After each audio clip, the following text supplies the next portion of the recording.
Il est 6h44, Europe 1 vous répond, Thomas Soto. EDF semble croire plus que jamais dans l'avenir de ses centrales. Il veut les ripolliner, les réformer, les rénover, mais aussi les changer d'ici les années 2030. Bonjour Patrice Geoffron. Bonjour. Vous êtes professeur d'économie et co-auteur de Transition énergétique, les vrais choix publiés chez Odile Jacob.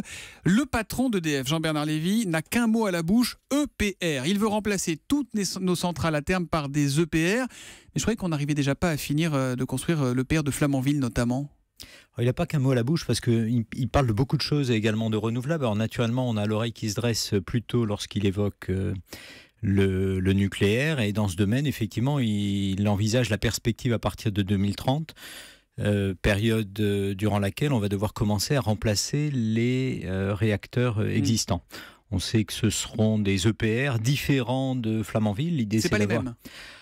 En tout cas, on y verra plus clair en 2020, c'est ce que Jean-Bernard Lévy indique, puisqu'il s'agit d'avoir le retour d'expérience à partir des différents prototypes, et notamment du prototype de Flamanville, et d'avoir un EPR nouvelle manière, en quelque sorte, avec des coûts différents, puisqu'il s'agira plus d'un prototype, mais de développement en série. Mais ça va coûter une fortune, ça. Qui va payer ?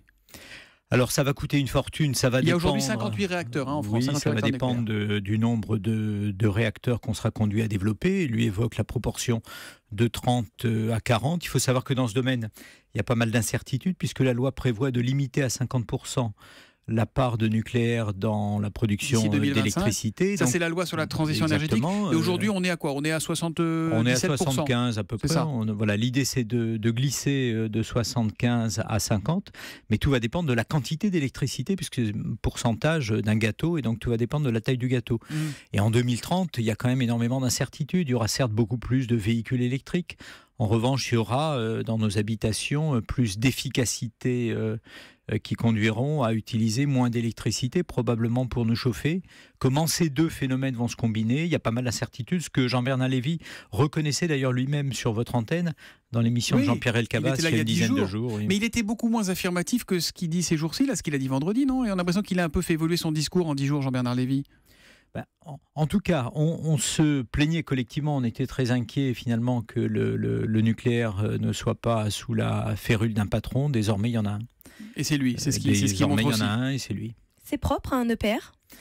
Alors un EPR, c'est propre. Écoutez, il faut avoir à l'esprit que chaque Français émet 6 tonnes de CO2 par an. Chaque Allemand émet 10 tonnes de CO2 par an. Ça ne date pas d'aujourd'hui, ça va durer pour un moment. Donc, ça, c'est grâce au nucléaire ? C'est grâce au nucléaire, évidemment. Et puis, un EPR, si on le compare à des centrales à charbon, n'émet pas des tas de cochonneries qui vont planer par ailleurs sur nos villes. Donc, c'est un élément à prendre en considération. Alors après, la limite, effectivement, de ce raisonnement, c'est qu'il nous faut plus de diversité. Et c'est d'ailleurs ce que dit la loi. Cette loi, elle est toute fraîche. La peinture...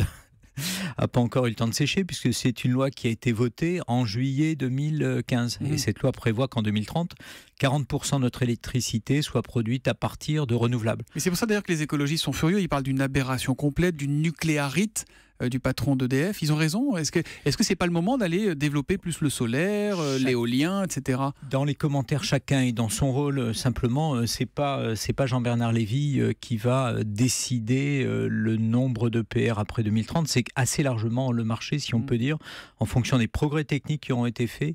Et ça veut dire quoi que là, il fait sa liste au Père Noël, il dit ce qu'il aimerait voir, en fait, Jean-Bernard Lévy ? Non, d'ailleurs, il est assez prudent puisqu'il parle de 30 à 40, et donc c'est pas exactement la même chose. Premièrement, il soulève par ailleurs des difficultés de financement et la nécessité de faire appel à des partenaires, avec un clin d'œil appuyé à Engie, ex-GDF Suez. Donc il me semble qu'il y a plus de prudence dans ce qu'il a dit directement que dans les commentaires qui ont été faits. L'appel aux partenaires, c'est intéressant parce que la semaine dernière, EDF a signé un contrat avec des Chinois qui vont financer, qui vont payer le tiers, si je ne dis pas de bêtises, d'une centrale qui est fabriquée en Grande-Bretagne. Voilà, 18 milliards de livres, dont un tiers seront payés par les Chinois. Est-ce que c'est ce qui va se passer aussi en France sur notre parc ? Alors sur notre parc, pour des raisons sans doute géopolitiques, on fera plutôt appel à des capitaux français, on peut l'imaginer, quoique 2030 c'est quand même un peu loin. Étant entendu par ailleurs qu'un enjeu essentiel pour la filière électronucléaire française, c'est de parvenir à rester très ancré sur le marché chinois.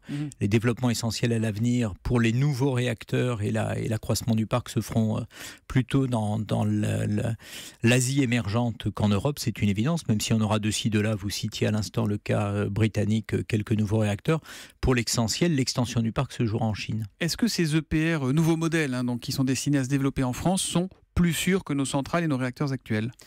Oui, alors ils ont été conçus pour cette raison. Après, on parle à ce stade quand même d'un objet assez théorique, puisqu'il s'agit de le spécifier en 2020 pour des déploiements à partir de 2028. Et donc en 2020, on y verra clair, même si les équipes d'EDF et d'Areva conjointement y travaillent depuis un an en faisant le retour d'expérience des difficultés rencontrées à Flamanville, de telle manière à avoir des spécifications. Mais en tout cas, le problème qui se joue ne se joue pas en termes de sécurité, si on peut dire. On est à un niveau d'exigence qui est supérieur à celui des générations précédentes. D'exigence et d'inquiétude parce qu'il y a eu Fukushima et qu'on le veuille ou non, ça a tout changé. Tout à fait, et ça va jouer également sur les réacteurs actuels. Dans la phase de réinvestissement pour les moderniser, il y a également une composante qui relève de la sécurité. Est-ce qu'aujourd'hui notre parc nucléaire vieillissant est dangereux ? Écoutez, on n'a pas de raison de penser qu'il est plus dangereux aujourd'hui qu'il était il y a quelques années, premièrement. Deuxièmement, encore une fois, il est vieillissant, mais il est sur un modèle américain. Les Américains eux-mêmes ayant étendu très sensiblement la durée de vie, on est sur cette trajectoire. Il y a une autorité de sécurité nucléaire en France qui est très exigeante.